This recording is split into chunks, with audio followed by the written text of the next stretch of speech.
Students welcome to my channel study vitamin. Students आज हम discuss करने वाले हैं चार्ज डेंसिटी के बारे में। कैसे भी कोई भी बॉडी हो तो उसके ऊपर चार्ज यूनिफॉर्मली भी डिस्ट्रीब्यूट हो सकता है और नॉन यूनिफॉर्मली भी डिस्ट्रीब्यूट हो सकता है। सो अगर कोई भी कंडक्टिव बॉडी है देन वो चार्ज है वो यूनिफॉर्मली डिस्ट्रीब्यूट उसके ऊपर हो जाएगा।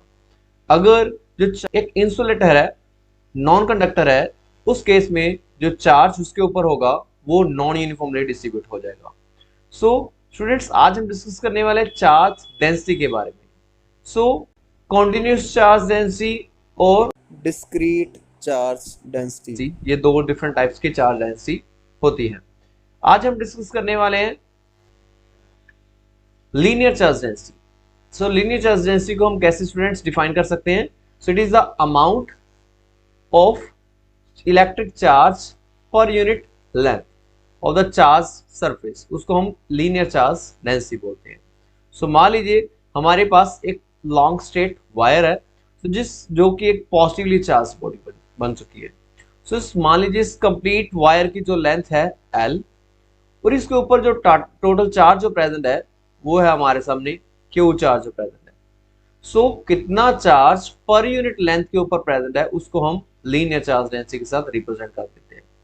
सो लीनियर चार्ज डेंसिटी को स्टूडेंट्स हम लैम्डा के साथ डिनोट करते हैं और इसका फॉर्मूला क्या होगा? Lambda is equal to charge per unit length means Q upon L, Q upon L जो इसका फॉर्मूला होगा। ओके, सो अगर Q को हम चार्ज को डिनोट करने के लिए यूज करें और लेंथ को हम L के साथ हम अगर डिनोट करें देन हमारे सामने लैम्डा का फॉर्मूला बन जाएगा Q अपॉन L। और चार्ज हमें पता है, सो चार्ज को हम कूलम में मेजर करते हैं ऐसा यूनिट में और लेंथ को हम मीटर में मेजर करते हैं। सो चार्ज पर यूनिट लेंथ का मतलब कूलम पर मीटर जो इसकी ऐसा यूनिट हो जाएंगे। सो स्टूडेंट्स इसको सेंटीमीटर नहीं रीड करना, so इसको हम बोलते हैं कूलम मीटर बोलते हैं। सो अगर कोई भी वन डायमेंशनल जैसे कि हमारी रिंग हो सकती है तो जिसके ऊपर जो चार्ज पॉजिटिवली चार्ज डिस्ट्रीब्यूट है कंप्लीटली, सो कितना चार्ज उसके ऊपर प्रेजेंट है? मान लीजिए इसकी जो चार्ज प्रेजेंट है वो स्मॉल Q चार्ज इसके ऊपर प्रेजेंट है और इस कंप्लीट रिंग का यहाँ पर एक कंप्लीट ये एक सर्कुलर रिंग है तो जिसके ऊपर मान लीजिए चार्ज स्मॉल Q प्रेजेंट है और इस कंप्लीट रिंग का जो सर्कमफ्रेंस किसके बराबर होगा स्टूडेंट्स? वो होगा हमारा 2 पाई r के बराबर होगा। So charge Q upon 2 pi r is equal to किसके बराबर हो जाएगा स्टूडेंट्स? जिसके लिए यहाँ पर इसकी लीनियर चार्ज डेंसिटी के बराबर होगा। आगे स्टूडेंट्स हम देखेंगे सरफेस चार्ज डेंसिटी के बारे में। सो जब कोई भी हमारा एक 2 डायमेंशनल ऑब्जेक्ट जैसे कि रेक्टेंगल, स्क्वायर, सो अ डिस्क, सर्कुलर डिस्क, उस पर हमारे सामने जो चार्ज डेंसिटी बनेगी वो होगी हमारी सरफेस चार्ज डेंसिटी। सो जिसको हम डिनोट करने के लिए सिग्मा सिंबल का यूज करते हैं।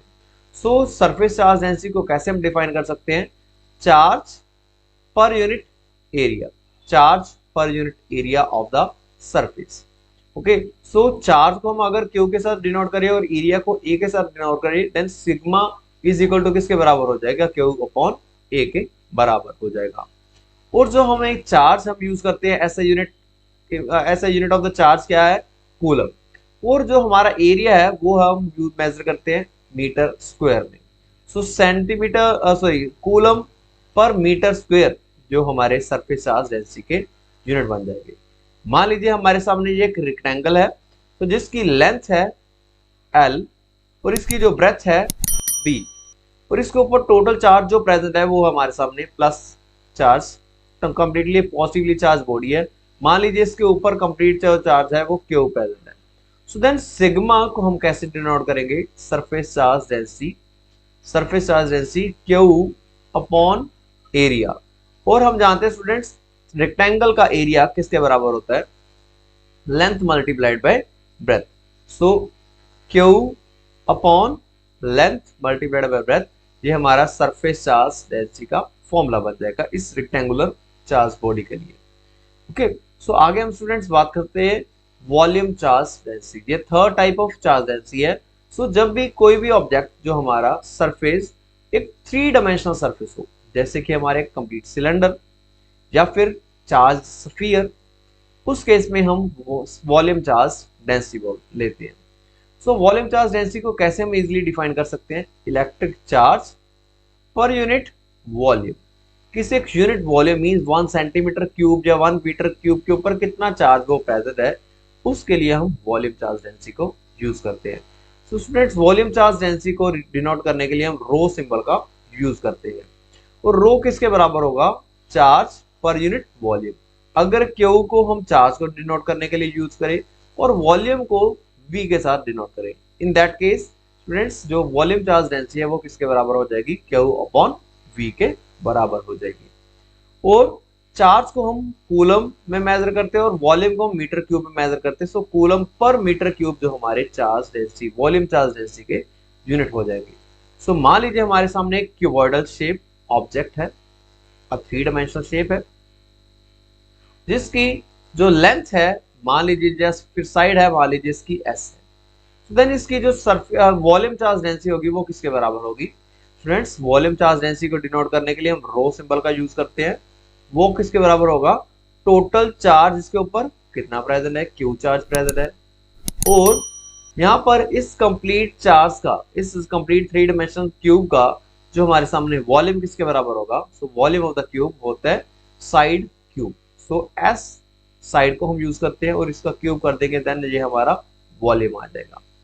देन ये हमारा वॉल्यूम चार्ज डेंसिटी का फॉर्मूला बन जाएगा। चार्ज को रिप्रेजेंट करवाने के लिए हम यूज करते हैं कूलम और साइड को यूज करवाने का सॉरी वॉल्यूम को यूज करवाने के लिए हम मीटर क्यूब में हम मेजर करते हैं। चार्ज को रिप्रेजेंट करवाने के लिए हम क्यू का यूज करते हैं और वॉल्यूम को रिप्रेजेंट करवाने के लिए वी का यूज करते हैं। यहाँ पर हमारे सामने क्यूबॉइडल शेप ऑब्जेक्ट था। अगर हमारे सामने कोई भी एक स्फेरिकल शेप ऑब्जेक्ट हो इन दैट केस हम वॉल्यूम चार्ज डेंसिटी को हम कैसे डिनोट कर सकते हैं? सो वॉल्यूम चार्ज डेंसिटी उस केस में क्या होगा students? Charge Q upon volume of the sphere हम जानते हैं स्टूडेंट्स 4/3 पाई आर क्यूब के बराबर होगा। तो ये होगा हमारा वॉल्यूम चार्ज डेंसिटी का formula. Okay, so volume charge density को हम रो के साथ डिनोट करवाते हैं। सो स्टूडेंट्स, ये था आज का हमारा जो topic, linear charge density, surface charge density और वॉल्यूम चार्ज डेंसिटी। आप इसका स्क्रीनशॉट ले सकते हैं। सो अच्छे से इसको समझ लीजिए क्योंकि ये वाले जो फॉर्मूलास नेक्स्ट वाली हमारी वीडियोस में यूज होंगे। सो इसको अच्छे से समझ लीजिए। आपको कैसी लगी मेरी ये वीडियो? अगर आप मेरे चैनल पर नए हैं तो स्टूडेंट्स इस चैनल को सब्सक्राइब कर दीजिए और बेल आइकन को प्रेस करना मत भूलिएगा। मिलते हैं अगली ऐसी और इन्फॉर्मेटिव वीडियोस के साथ। Thank you and have a nice day.